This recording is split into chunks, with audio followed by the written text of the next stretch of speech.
नाज़रीन इकराम, ये वाक़या है सन 1819 का, जब एक वेल मछली का शिकार करने के लिए जाने वाली एक टीम सहरा में फंस जाती है और भूख से मजबूर होकर एक दूसरे का गोश्त खाने लगती है ताकि अपनी ज़िंदगी की कुछ सांसें बहाल कर सके। जी हाँ दोस्तों, ये वाक़या तारीख़ का एक ऐसा वाक़या है जिसने पूरी दुनिया को हैरान कर दिया कि भूख के सबब कोई इतना मजबूर कैसे हो सकता है कि अपने ही साथी इंसान को खाने पर मजबूर हो जाए। नाज़रीन इकराम, अगस्त सन 1819 में जब अमेरिका के एक शहर के 20 अफराद वेल मछली के शिकार के लिए निकलते हैं तो वो अपने साथ होने वाले इस वाक़े से मुकम्मल तौर पर बेखबर होकर खुशी खुशी अपने सफ़र पर रवाना होते हैं।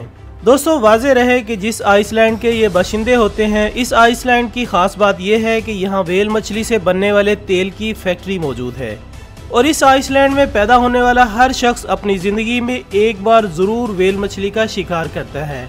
इसी गर्ज से ये 20 अफराद अपने घरों से अपने प्यारों को अलविदा करते हुए निकलते हैं, जबकि सबका ख़ानदान रुखसत करते हुए गम में मुब्तला हो जाते हैं, क्योंकि उन्होंने एक तवील सफ़र के तौर पर जाना था जिसे हर इंसान तकरीबन 2 बरस तक जारी रखता था। लेकिन साथ ही इन्हें इस बात की खुशी थी कि जब वो वापस आएंगे तो एक प्रोफेशनल मछेरे के तौर पर जाने जाएंगे।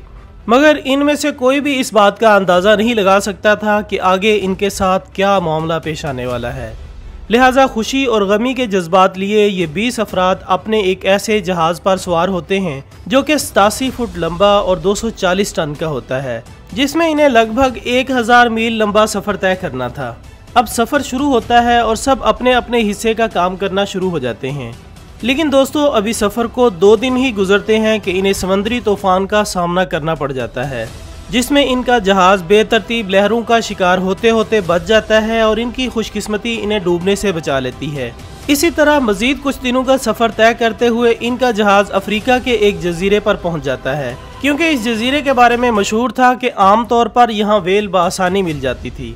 लेकिन समंदर में आए तूफान की वजह से उस वक्त वहाँ उन्हें वेल मछली का कोई सुराग न मिला।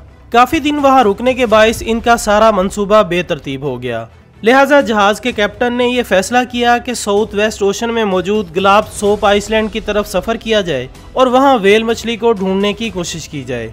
दोस्तों, कैप्टन की इस तरकीब पर सब अफराद बखुशी रजामंद हो जाते हैं और वहाँ से इस जजीरे की तरफ सफ़र के लिए रवाना हो जाते हैं। लेकिन एक लंबे सफ़र के बाद ये लोग चार्ल्स आइलैंड पर कुछ देर आराम की गर्ज से पड़ाव डालते हैं ताकि मज़ीद सफ़र के लिए खुद को तैयार किया जा सके। लेकिन नाज़रीन, बदकिस्मती से यहाँ पर रुके अभी कुछ ही देर होती है कि यकायक पूरे जजीरे पर आग लगने की खबर मिलती है। लिहाजा वहाँ से बचते बचाते वो लोग निकलने में कामयाब हो जाते हैं और इसी तरह दर बदर फिरते फिरते तकरीबन 1 साल समंदर में सफ़र करने के बाद इन्हें वेल मछली दिखाई देती है। वो जहाज़ में रखी 3 कश्तियों को बाहर निकालते हैं और वेल के शिकार के लिए निकल जाते हैं, जबकि 2 लोग जहाज़ में रहते हैं। इससे पहले कि 2 कश्तियों को शिकार मिल पाता, इनमें से तीसरी कश्ती किसी बड़े समुद्री जानवर की लपेट में आ जाती है, जिससे घबराकर बाकी की 2 कश्तियां भी पानी में गुम हो जाती हैं। नाज़रीन मोहतरम, याद रहे कि समुद्री जानवरों के शिकार में वेल मछली का शिकार करना सबसे कठिन अमल है, क्योंकि जिसामत में बड़ी होने के सबब ये मछली बहुत कम काबू में आती है। ताहम इसमें एक शख्स को कश्ती लेकर वेल के साथ साथ चलना होता है और दूसरे शख्स को उस पर कूदकर नुकीले और बड़े हथियारों से उस पर उस वक्त तक वार करना होता है। फिर इसके बाद कश्तियों की मदद से ही वेल को जहाज तक लाया जाता है। लिहाजा इसी तरीकाकार को अपनाते हुए ये लोग समंदर में तो उतर पड़ते हैं, लेकिन यहाँ भी इनकी किस्मत ने इनका साथ न दिया और मामला बिल्कुल उलट हो गया, क्योंकि जैसे ही जहाज में मौजूद लोगों ने दूर से वेल को आते देखा, इससे पहले कि एक आदमी हथियार लेकर वार करता, वेल मछली ने अपना सर इस कदर जोर से जहाज को मारा कि जहाज पानी में डोलने लगा और फिर इससे पहले कि वो लोग संभल पाते, वेल ने दूसरा वार कर दिया, जिससे जहाज बुरी तरह पानी में डूबने लगा। एक और कश्ती में उन्होंने खाना और जरूरी सामान भरना शुरू कर दिया। इतने में बाकी दोनों कश्तियां भी आ गईं। खौफ और घबराहट के सबब उन्होंने शिकार की हुई वेल को भी छोड़ दिया। अब ये लोग समंदर के बीचों बीच सफर कर रहे थे, जहां जमीन का टुकड़ा तक न दिखाई दे रहा था। अब इनके पास 60 दिन का रास्ता था और छोटी छोटी कश्तियों में 20 लोग सवार थे। इस मौका पर इन्हीं में से एक ने मशवरा दिया कि कुछ देर सोसाइटी आइसलैंड पर रुका जाए, लेकिन इनमें से इस पर कोई मुत्तफिक न हुआ, क्योंकि उन्होंने इस आइसलैंड के बारे में ये सुन रखा था कि यहाँ के बसने वाले हिवानुमा इंसान आदमखोर हैं। इसलिए सभी ने वहां जाने से इनकार कर दिया। अब वो साउथ अमेरिका की तरफ सफर करने लगे। इनका ख्याल था कि इन्हें 60 दिन लग जाएंगे और हो सकता है कि रास्ते में इन्हें कोई जहाज भी मिल जाए। लिहाजा उन्होंने इसी तरफ सफर शुरू कर दिया, लेकिन कुछ ही देर बाद सब सुस्त पड़ने लग गए क्योंकि इनके पास पीने का साफ पानी खत्म हो चुका था और खाने के नाम पर सिर्फ सूखे ब्रेड थे जो कि समुद्री पानी में डूबने से नमकीन हो चुके थे। फिर अचानक एक और वेल के हमले ने इनके हौसले कमजोर कर दिए। इसके बाद इन्हें एक और खौफनाक तूफान का सामना करना पड़ा। कैप्टन ने इनका काफी हौसला बढ़ाया, लेकिन इनमें से कुछ लोग डिहाइड्रेशन की वजह से बेहोश होने लगे और यूं सबको पैर दर पे मुश्किलात झेलने के बाद आगे बढ़ना नामुमकिन लगने लगा क्योंकि ये लोग 1100 मील सफर तय करने के बाद भी जमीन से 5000 मील दूर थे। उम्मीद की कोई किरण दिखाई न दे रही थी, जबकि खाना भी तेजी से खत्म हो रहा था। जैसे तैसे करके सफर जारी रखा और बिलाखिर 2 हफ्ते बाद इन्हें जजीरा दिखाई दिया, लेकिन अफसोस कि वो जजीरा पहले से ही बंजर था।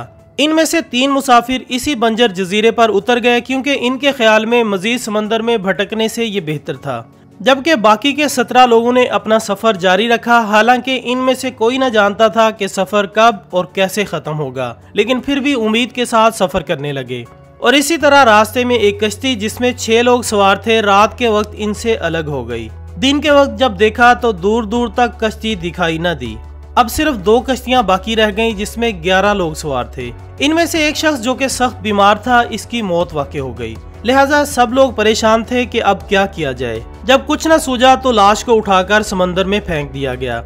इसी तरह एक और आदमी भी मर गया, लेकिन चूंकि सभी भूख से बेहाल थे, लिहाजा इन्हीं में से एक ने मशवरा दिया कि क्यों ना मरने वाले के जिस्म से कुछ हिस्सा अलग करके अपने खाने का इंतजाम किया जाए। लिहाजा इस मरने वाले के जिस्म से हाथों पैरों को अलग करके इसकी खाल अलग की गई और फिर इस गोश्त को पकाकर सबने अपनी भूख मिटाने के लिए अपने साथी को खा लिया।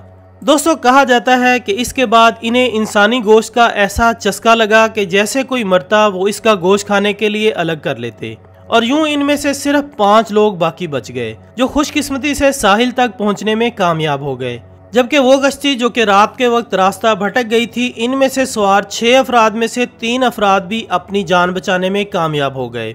इसी तरह वो 3 अफराद जो कि रास्ते में किसी अनजाने लैंड पर उतरे थे, वो भी सही सलामत अपने घर पहुंच गए। यानी 20 अफराद पर मुश्तमिल ये टीम जब वापस लौटी तो 11 अफराद पर मुश्तमिल थी, लेकिन इस हालत में कि ना तो वो अपना मिशन पूरा कर सके और ना ही अपनी सेहत को बचा सके। अलबत्ता एक ऐसी नई चीज़ का तजर्बा ज़रूर कर चुके थे जो कि किसी भी इंसान के लिए खौफनाक हद तक कराहत का बाइस हो सकती है, और वो था अपने ही साथी का गोश्त खाना। तो दोस्तों, ये थी हमारी आज की दिलचस्प वीडियो। हम उम्मीद करते हैं कि आपको ये वीडियो ज़रूर पसंद आई होगी।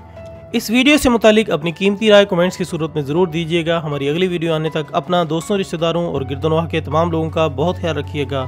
अल्लाह हाफिज़।